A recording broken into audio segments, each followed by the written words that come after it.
இதில ஏமாத்துறவங்கள பார்த்து கோவப்படாம பொறாமப்படுறாங்க.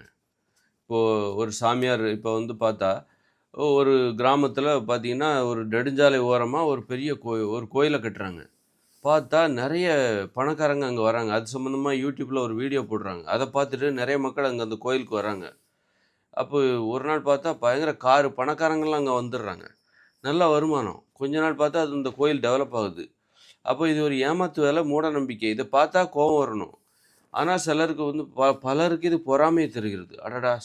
எப்படி ஈஸியா சம்பாதிக்கிறாங்க பாரேன்! அப்படின்னு பொறாமப்படுறாங்க. கோவப்படுவதற்கு பதிலாக பொறாமப்படுறாங்க.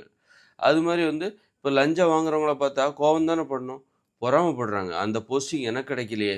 எனக்கு கிடைச்சிருந்தா நானும் லஞ்சம் வாங்கி நல்ல வீட்ட கட்டியிருப்பேனே! ஜாம் ஜாம்னு கல்யாணம்லாம் பண்ணியிருப்பேனே என் பிள்ளைகளுக்கு அப்படின்னு பொறாமப்படுறாங்க. அநியாயங்களை பார்த்து கோவப்படுவதற்கு பதிலாக பொறாமைப்படுகிறார்கள். அந்த இடத்தில் நான் இல்லாமல் போய்விட்டேனே! அப்படின்னு நெனச்சுட்டு. அ அதனால வந்து இது எதனால அப்படின்னு சொன்னா, அ இந்த மாரி இப்ப நம்ம சாமியார்கள்லாம் பார்க்குறோம். அந்த சாமியார், இந்த சாமியார், அ நித்யானந்தா இதெல்லாம் பார்த்தா பொறாம, ஐயோ! நம்மளும் இந்த மாரி இருந்தா நெறைய பணம் சம்பாதிச்சிருக்கலாமே! நம்ம வந்து கஷ்டப்படாம ஜாலியா வாழ்ந்துருக்கலாமே! அப்படின்னு இன்னைக்கு பொறாமப்படுறாங்க. அப்போ ஏன் கோவம் வர மாட்டேங்குது அப்படின்னா, ஆடம்பர மோகம் தான். கோவப்படணும் அப்படின்னா, நீ எளிமையா வாழணும். எளிமையாக வாழ வேண்டும் என்பதில் உறுதியா இருக்கணும். அப்பதான் இந்த மாரி அநியாயங்களை பார்த்து உனக்கு கோவம் வரும். ஏன் பொறாமப்படுறேன்னா, ஆடம்பரமா வாழணும்னு ஆசை இருக்கு உனக்கு. அதனால அந்த ஆடம்பரமான வாழ்க்கைக்கு எப்படியாவது பணத்தை சம்பாதித்து விட வேண்டும். நீ எளிமையா வாழும்போது தான் கொள்கையோட இருக்க முடியும். நீ ஆடம்பரமா வாழும்போது உனக்கு கொள்கையே இருக்காது. ஆடம்பரமாக வாழ்கிறவர்களுக்கு கொள்கையே கிடையாது. எப்படி ஆடம்பரமா வாழ வேண்டும் என்பது தான் அவங்களுடைய கொள்கை. அதற்கான பணத்தை எப்படியாவது சம்பாதிக்க வேண்டும். லஞ்சம் வாங்கலாம், ஊழல் பண்ணலாம், மாட்டிக்க கூடாது. அதுக்கு ஆனா பாதுகாப்பா எல்லா தவறுகளையும் பண்ணணும். பிறருக்கு தெரிந்து விடக்கூடாது. நமக்கு தெரிந்தால் பரவாயில்லை. நான் லஞ்சம் வாங்குகிறேன், நான் ஊழல் செய்கிறேன், அது எனக்கு தெரியும். ஆனால் பிறருக்கு தெரியாமல் பார்த்துக் கொள்ள வேண்டும்.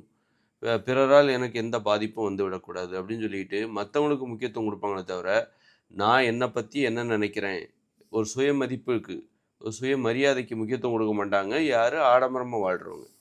அப்ப இந்த ஆடம்பரமா வாழ்றவங்க தான், இன்னைக்கு இந்த மாரி அநியாயங்கள் பெருகி போனது. லஞ்சம் பெருகி போனதுக்கு, லஞ்சத்துக்கு எதிராக மக்களுக்கு கோவப்படாம, ஊழல் செய்தவர்களுக்கு எதிராக கோவப்படாமல், இன்னைக்கு வந்து ஊ ஊழல் பெருகி போனதுக்கு காரணம் என்னது? ஆடம்பர மோகம் தான். ஒரு அமைச்சர பார்த்தா, இன்னைக்கு நம்ம கோவப்படணும். லஞ்சம் வாங்குகிற அமைச்சர்கள், ஆட்சியாளர்களை பார்த்தால், அதிகாரிகளை பார்த்தால் நமக்கு கோவம் வரணும்.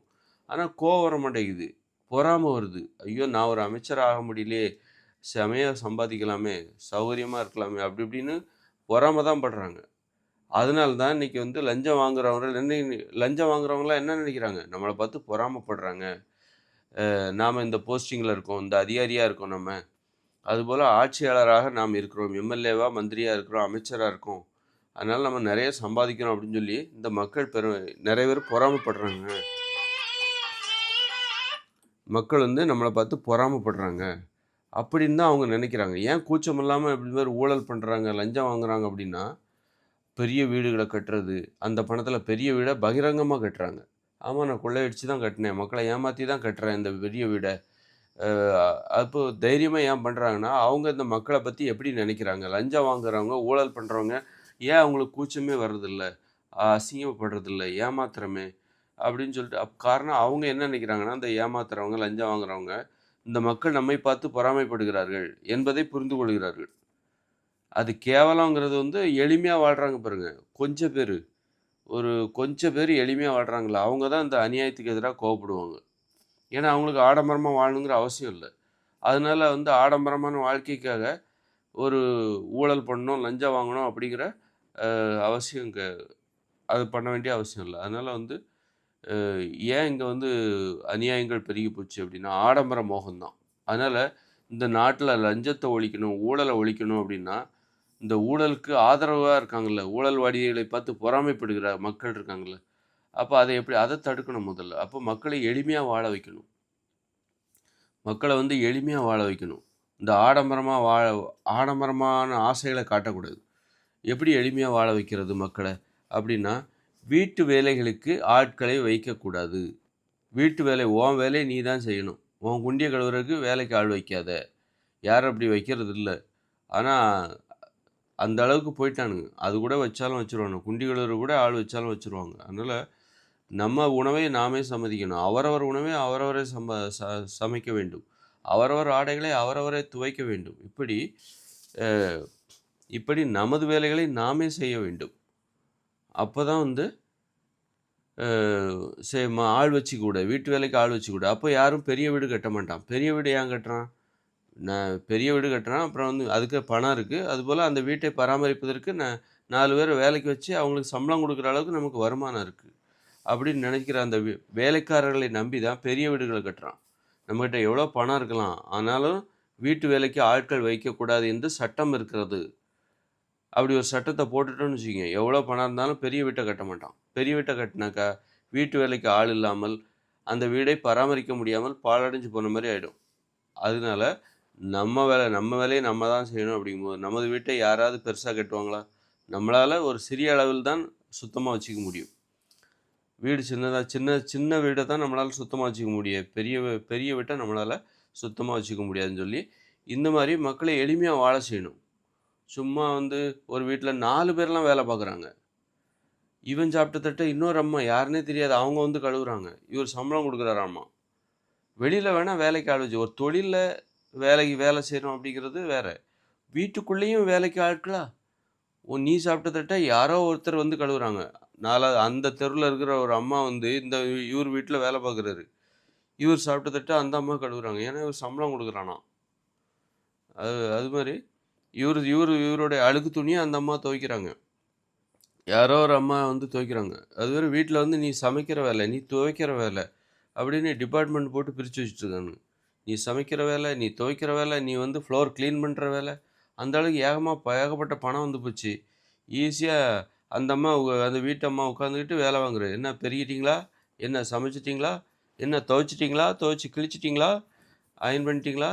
அப்படின்னு சொல்லிட்டு இந்த மாரி அதனால வீட்டு வேலைகளுக்கு ஆட்கள் வைப்பதை நிறுத்திவிட்டால், ஆடம்பரமாக வாழ வேண்டும் என்கிற ஆசை இந்த மக்களுக்கு பெ இல்லாம போயிரும். எளிமையா வாழலாம். அவரவர் உணவை அவரவரே சமைக்க வேண்டும். அதற்கு சட்டத்தை இயற்ற வேண்டும். இப்ப இதிலேயே பாதி மக்கள் வந்து எளிமையா வாழ ஆரம்பிச்சுருவாங்க. எளிமையா அது மாரி வந்து 2 நாள் கண்டிப்பா சனி, ஞாயிறு லீவ் விடணும். ஏன்னா, அளவுக்கு அதிகமா நீ ஆடம்பரமா வாழணும்னா, உனக்கு அளவுக்கு அதிகமான பணம் தேவ. அப்ப அளவுக்கு அதிகமா உழைச்சா தான் நீ அந்த பணத்த சம்பாதிக்க முடியும். 8 மணி நேர வேலைய கட்டாயப்படுத்துங்க. இன்னைக்கு பார்த்தா நெறைய பேர் எத்தன மணி நேரம் வேலை பார்க்குறாங்க. 10 மணி நேரம், 12 மணி நேரம். அப்போ முதலாளிகள்லாம் அந்த ஏழைகள சுரண்டுறாங்க. வேலைக்கு வர்றவங்கள சுரண்டுறாங்க. ஒரு ஜவுளி கடையில போனா காலைல 9 மணிக்கு போயிட்டு, இரவு 10 மணிக்கு தான் விடுறானுங்க. கிட்டத்தட்ட 10 மணிக்கு தான் ஆட்டோல கொண்டு அவங்க வீட்லயே கொண்டு விட்டுறான். ரொம்ப அக்கறை உள்ளவன் மாரி. ஆ 10 மணிக்கு, 9 மணிக்கு நல்ல உழைப்ப சுரண்டுறான். 12 மணி நேரம் வேலை வாங்குறான். நிக்க வச்சு வேலை வாங்குறான். டீ கூட குடுக்கறது கிடையாது. அப்ப 8 மணி நேரம் வேலைய கட்டாயப்படுத்துங்க. அப்போ ஒருத்தரால அளவுக்கு அதிகமா பணத்த சம்பாதிக்க முடியாது. ஜாலியா வாழணும் அப்படிங்கும்போது 2 நாள் வாரத்தில கட்டாய விடுமுறை. இந்த மாரி மக்களை எளிமையா, ஜாலியா வாழ வைக்கணும். அந்த மாரி சட்டங்கள போடும்போது, அ வேற வந்து மெட்ரோ ட்ரெயினு இந்த மாரி ஆசை காட்டாதீங்க. இதுதான் எங்களுடைய சாதனைன்னு சொல்ல வைக்காதீங்க. எளிமையா வாழ வைக்கணும். அதே நேரத்தில சந்தோஷமா வாழ வைக்கணும். ஆரோக்கியமா வாழ வைக்கணும். விளையாடுவதற்கு விளையாட்டு மைதானங்கள உருவாக்குங்க. குடியிருப்பு பகுதிகளில் விளையாட்டு மைதானங்கள ஒரு வீட்ட விட்டு வேலைக்கு முடிஞ்சா வீட்டுக்குள்ள பூந்துக்கிறாங்க. அப்புறம் திரும்ப மறுநாள் வேலைக்கு போம்போது தான் வெளிய வர்றாங்க. அப்படிலாம் இல்லாம, வே வீட்டுக்கு வந்தாச்சுன்னா விளையாடுவதற்கு பக்கத்தில விளையாட்டு மைதானம். ஆண்களுக்கு தனியா, பெண்களுக்கு தனியா நீச்சல் குளங்கள் செலவே இல்லாமல், கட்டணம் இல்லாமல் நீச்சல் குளங்கள். ஆண்களுக்கு தனியா, பெண்களுக்கு தனியா. இப்ப இந்த மாரியான நீச்சல் குளங்கள், ஆண்களும், பெண்களும் சேர்ந்து குளிக்கின்ற நீச்சல் குளங்கள், இந்த மாரி விளையாட்டு மைதானங்கள், பூங்காக்கள், இந்த மாரி மக்களை ஜாலியா வாழ வைங்க. எப்போ வந்து ஆடம்பரமா வாழணுங்கிற ஆசை வருது அப்படின்னா, இந்த மாரி மைதானங்கள்லாம் இல்லாதபோது, என்னடா பண்றது? போர் அடிக்குது. எவ்வளோ நேரம் தான் டிவியே பார்க்குறது? அந்த நேரத்துக்கு நம்ம தொழில் சம்பந்தமான வேலைகள பார்த்தா நெறைய பணம் சம்பாதிக்கலாமே அப்படின்னு சொல்லிட்டு, சனி, ஞாயிறுலாம் ஏன் வந்து தொழில் சம்பந்தமான வேலைகள பார்க்குறாங்கன்னா, சனி, ஞாயிறு நீ வந்து வீட்லயே இருந்து என்ன பண்ண போற? இங்க விளையாடுறதுக்கு தான் மைதானமே கிடையாது. மைதானமும் கிடையாது, நீச்சல் குளமும் கிடையாது, உடற்பயிற்சி கூடமும் அங்கு காசு குடுத்தா தான் இந்த மாரி மக்கள் வீட்டை விட்டு பொழுதுபோக்கு தொடர்பாக வீட்டை விட்டு வெளியே வருவதற்கு இங்கே எந்தவித ஆதாரமும் இல்ல. அதனால தான் இந்த மாரி பொழுதன்னைக்கு டிவி பார்க்குறத விட்டுட்டு, தொழில் சம்பந்தமான ஒரு வேலைய பார்த்தோன்னா, பணம் கிடைக்கும் நெறையா. அப்படின்னு சொல்லி சனி, ஞாயிறு கூட அவங்க வேலை பார்க்குறாங்க. ஒரு 10 மணி நேரம் டெய்லி வேலை பார்க்குறாங்க. காரணம் வீட்டுக்கு வந்தாக்கா, இவங்க சுற்றுப்புற அந்த குடியிருப்பு பகுதியில் விளையாட்டு மைதானம் எதுவுமே கிடையாது. விளையாடுவதற்கு ஆசான விளையாட்டு மைதானம் இல்ல. அதனால என்ன பண்றாங்க, இந்த மாரி எனி டைம் பணம் சம்பாதிக்கிறதிலே பொழுத போக்குறாங்க. பொழுதை போக்குவதற்கு இங்கு சுவாரஸ்யமான விஷயங்கள் இல்ல. ஜாலியா இருப்பதற்கு விளையாட்டு மைதானம் தேவ. வ நம்மளால முடியிற வரைக்கும் விளையாடணும். சின்ன பசங்க தான் விளையாடுவாங்கன்னு இவங்க நெனச்சிட்டு இருக்காங்க. அப்படி இந்த மாரி மக்கள எளிமையா வாழ வைக்கணும். அளவுக்கு அதிகமான நேரம் இவங்க தொழில் பண்ணக்கூடாது. 8 மணி நேரம் தான் இவன் தொழில் பண்ணணும். அளவுக்கு அதிகமா இவன் தொழில் பண்ணக்கூடாது. அ அது மாரி வந்து அதுக்கு ஒரு சட்டத்த போடு. 2 நாள் விடுமுறை குடு. காலையில காலையில 6 மணிலேருந்து மதியம் 1 மணி வரைக்கும் உனக்கு வேலை நேரம். மீதி வீட்டுக்கு போயிடு. எப்படி? காலையில 6 மணிக்கே அப்போ வேலை செய்ற இடத்துலயே சாப்பாடு குடுக்கணும். காலை உணவு, மதிய உணவு. அப்ப அதற்கு நெறைய பேர் வேலைக்கு போடணும். இந்த மாரி அ அப்போ ரொம்ப ஜாலியா இருக்கும். வேலை நாள்னாலே ஜாலியா இருக்கும். ஏன்னா வந்து காலையில 6 மணிலேருந்து மதியம் 1 மணி வரைக்கும் வேலை வேலை செய்ற இடத்துலயே உனக்கு சாப்பாடு எல்லாமே குடுத்துருவாங்க. அதுவும் தரமான சாப்பாடு குடுக்கணும். இதெல்லாம் அரசாங்கம் கண்காணிக்கணும். மக்கள ஜாலியா வாழ வைக்கணும். இந்த மாரி அப்புறம் மதுபானம் இதெல்லாம் குடிக்க அனுமதிக்கக்கூடாது. இப்படி மக்களை வந்து எளிமையா, ஜாலியா வாழ வைக்கிறதுல தான் ஒரு அரசாங்கம் வெற்றி பெற முடியுமே தவிர, ஆடம்பரமான ஆசைய காட்டி, ஆடம்பர மோகத்தை ஏற்படுத்தி, இந்த பாருங்க நான் மெட்ரோ ட்ரெயின் கட்டிட்டேன், இந்த பாருங்க நெறைய மெட்ரோ ட்ரெயின் கட்டிட்டேன், அப்புறம் 8 வழிச்சாலைகள கட்டிட்டேன், அத கட்டிட்டேன், இந்த மாரி ஆசைய காட்டி, விவசாயத்தெல்லாம் இங்க முக்கியத்துவமே கிடையாது இங்கெல்லாம். விவசாயத்துக்கு முக்கியத்துவம் கூட இந்த மாரியான இதுதான் ஒரு அரசாங்கத்தோட வளர்ச்சி. மெட்ரோ ட்ரெயின் அது இதுன்னு சொல்லி, இதுதான் அரசாங்கத்தோட வளர்ச்சின்னு சொல்றான். அதுக்கு பதிலா நீ வந்து எல்லா எல்லா சிறு நகரங்களையும் ஒரு ஒரு ரயில்வேயோட இணைக்கலாம். அந்த மாரி முயற்சி பண்ணலாம். மெட்ரோ ட்ரெயின் போடுறதுக்கு பதிலா, சிறிய நகரங்களை அனைத்தையும் ஒரு ரயில்வே பாதையின் மூலமா, ரயில்வே வழித்தடத்தின் மூலம் இணைக்கலாம். ரயில்வே வசதிகளை ஏற்படுத்தலாம். அந்த மாரி பண்ணு. எளிமையா ஒரு இந்த மாரியான வசதிகள பூர்த்தி பண்ணு. மெட்ரோ ட்ரெயின் அதுக்காக நெறைய செலவு, பூமிய நோண்டுறதுக்கு அதெல்லாம் தேவையில்ல.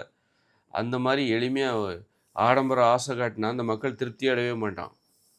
அதனால ஆடம்பரமான ஆசைகள காட்டாதீங்க. அது மாரி வந்து கல்யாணங்கள ஆடம்பரமா நடத்த விடாதீங்க. சட்டம் போடுங்க. ஒரு கல்யாணத்துக்கு 50 பேர் தான் வரணும். கல்யாண மண்டபம் பெரிய பெரிய மண்டபங்கள்லாம் இழுத்து மூடுங்க. அல்லது அது வேற ஒன்றாக மாற்றுங்க அதெல்லாம். இந்த மாரி மக்களை எளிமையா வாழ வைக்கணும். அப்பதான் வந்து அ மக்கள் சந்தோஷமா இருப்பாங்க. வேற வழியே இல்ல இந்த நாட்ல எளிமையா தான்பா வாழணும். அப்போ வரதட்சணையும் குடுக்க மாட்டான். வெறும் 50 பேர் மட்டுமே ஒரு கல்யாணத்துக்கு வர முடியும், வரணும். அதுக்கு மேல வரக்கூடாது அப்டின்னா, ஒவ்வொரு கல்யாணத்தையும் கண்காணிக்கிறதுக்கு போலீஸ போடணும். போலீஸ் வந்து பார்த்துட்டு போணும். ஆமா அந்த கல்யாணத்துல 50 பேருக்கு மேல வரல அப்டின்னு சொல்லி, ஒரு ஃபோட்டோ ஆதாரத்தோட ரிப்போர்ட் எழுதணும். இந்த மாரி மக்களை எளிமையா வாழ வைக்கணும். கல்விய இலவசமா குடுங்க. அப்போ அளவுக்கு அதிகமான பணத்த சம்பாதிக்க வேண்டிய அவசியமே இல்ல. மருத்துவத்த இலவசமா குடுங்க. அப்போ அளவுக்கு அதிகமான பணத்தை சம்பாதிப்பதற்கு அவசியமே இல்ல. அதுபோல நீதிமன்றத்துக்கு போறாங்க அப்டின்னா, அந்த செலவையும் அரசாங்கம் தான் ஏத்துக்கணும். அது தவிர காசு குடுத்து நீதிய வாங்கக்கூடாது. நீதிய பெறுவதற்காக காசு குடுக்கக்கூடாது. அப்போ இந்த மாரி அப்போ அளவுக்கு அதிகமான பணம் உனக்கு தேவையே இல்ல. அளவுக்கு அதிகமான பணம் உனக்கு தேவையே இல்ல. அப்போ இந்த மாரி மக்களை எளிமையா வாழ வைக்கணும். அதுதான் வந்து ஆடம்பர மோகத்த அரசாங்கமே ஊட்டக்கூடாது. அ இதுதான் வந்து ஒரு அரசாங்கத்தோட ஒரு சாதனையாக இருக்க முடியும்.